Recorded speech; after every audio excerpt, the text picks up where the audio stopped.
Hello! In front of me I've got TCL 20L. Today I'll show you how to add floating shutter button in camera. Firstly, open camera and go to settings.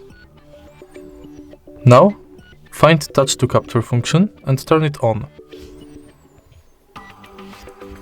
Thanks to it, by clicking on the screen, you take photo.